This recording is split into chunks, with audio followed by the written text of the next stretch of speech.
Au nom du Père, du Fils, du Saint-Esprit. Amen.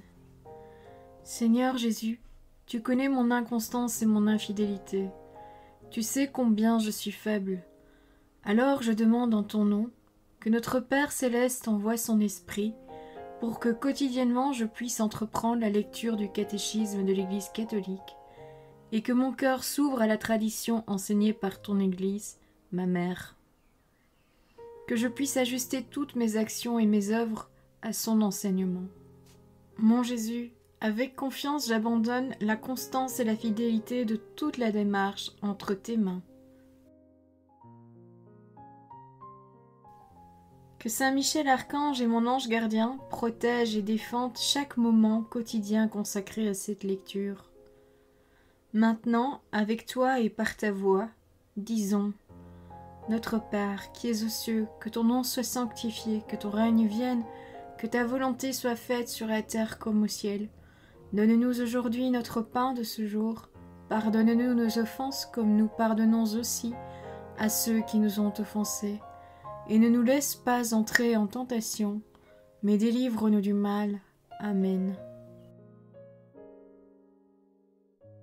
Ensemble, mon Jésus d'amour, saluons notre sainte maman, la Vierge Marie. Entre ses mains, je remets mon cœur, mon âme, ma volonté et ma vie, afin que par ses soins règne en moi la volonté du Père, et qu'en ses mains mes œuvres soient gardées, transformées, en parfaite offrande rayonnante de la lumière de Dieu, pour sa gloire, le salut des âmes et la consolation des âmes du purgatoire. Je te salue Marie, comblée de grâce. Le Seigneur est avec toi, tu es bénie entre toutes les femmes, et Jésus, ton enfant, est béni. Sainte Marie, Mère de Dieu, prie pour nous, pauvres pécheurs, maintenant et à l'heure de notre mort. Amen. Je te salue Marie, comblée de grâce, le Seigneur est avec toi. Tu es bénie entre toutes les femmes, et Jésus, le fruit de tes entrailles, est béni. Sainte Marie, Mère de Dieu, prie pour nous, pauvres pécheurs, maintenant et à l'heure de notre mort. Amen. Je te salue Marie, comblée de grâce, le Seigneur est avec toi, tu es bénie entre toutes les femmes, et Jésus, le fruit de tes entrailles, est béni. Sainte Marie, Mère de Dieu, prie pour nous pauvres pécheurs, maintenant et à l'heure de notre mort. Amen. Ô Saint-Esprit, par l'intercession du cœur immaculé de la Sainte Vierge Marie, et par le cœur chaste de Saint Joseph, donne-moi un cœur doux, humble, pur, miséricordieux et charitable. Rends-moi docile à tes célestes inspirations, et prompte à y répondre. Que mon cœur enflammé de ton amour soit en toutes ses œuvres dans la volonté du Père, œuvrant ainsi sous ton joug léger et joyeux. Père céleste, je fais ces demandes par les mérites, les œuvres et les souffrances de Jésus-Christ, ton Fils bien-aimé. En mon nom, au nom des âmes de ma famille, au nom des âmes de mes proches, au nom des âmes qui se sont recommandées à mes prières, au nom des âmes constituant ta Sainte Église, le pape, les cardinaux, les évêques, les prêtres, les religieux et religieuses, les laïcs, au nom des âmes qui ne te connaissent pas, des âmes des païens, des âmes des hérétiques, des âmes des apostats et des âmes froides. En tout temps, dans les siècles des siècles. Amen. En bref, numéro 636. Dans l'expression « Jésus est descendu aux enfers », le symbole confesse que Jésus est mort réellement et que par sa mort, pour nous, il a vaincu la mort et le diable, qui a la puissance de la mort. Voir la lettre aux Hébreux, chapitre 2, verset 14. Numéro 637. Le Christ, mort dans son âme unie à sa personne divine, est descendu au séjour des morts. Il a ouvert aux justes qui l'avaient précédé les portes du ciel. Paragraphe 2. Le troisième jour, il est ressuscité des morts. Numéro 638. Nous vous annonçons la bonne nouvelle. La promesse faite à nos pères, Dieu l'a accomplie en notre faveur, à nous, leurs enfants. Il a ressuscité Jésus. Voir les Actes des Apôtres, chapitre 13, versets 32 et 33. La résurrection de Jésus est la vérité culminante de notre foi dans le Christ. Crue et vécue comme vérité centrale par la première communauté chrétienne, transmise comme fondamentale par la tradition, établie par les documents du Nouveau Testament, prêchée comme partie essentielle du mystère pascal, en même temps que la croix. Le Christ est ressuscité des morts, par sa mort il a vaincu la mort, aux morts il a donné la vie. Ceci se trouve dans la liturgie byzantine, au tropère de Pâques. Premier point. L'événement historique et transcendant. Numéro 639. Le mystère de la résurrection du Christ est un événement réel qui a eu des manifestations historiques constatées comme l'atteste le Nouveau Testament. Déjà saint Paul peut écrire aux Corinthiens vers l'an 56 « Je vous ai donc transmis ce que j'avais moi-même reçu, à savoir que le Christ est mort pour nos péchés, selon les Écritures, qu'il a été mis au tombeau, qu'il est ressuscité le 3e jour, selon les Écritures, qu'il est apparu à Céphas, puis aux 12. » Voir la première lettre aux Corinthiens, chapitre 15, versets 3 et 4.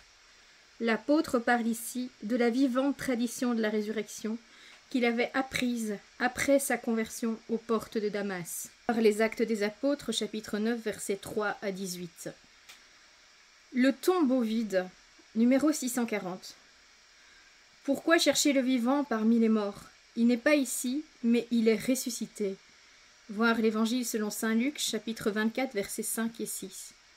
Dans le cadre des événements de Pâques, le premier élément que l'on rencontre est le sépulcre vide. Il n'est pas en soi une preuve directe. L'absence du corps du Christ dans le tombeau pourrait s'expliquer autrement. Malgré cela, le sépulcre vide a constitué pour tous un signe essentiel. Sa découverte par les disciples a été le premier pas vers la reconnaissance du fait même de la résurrection.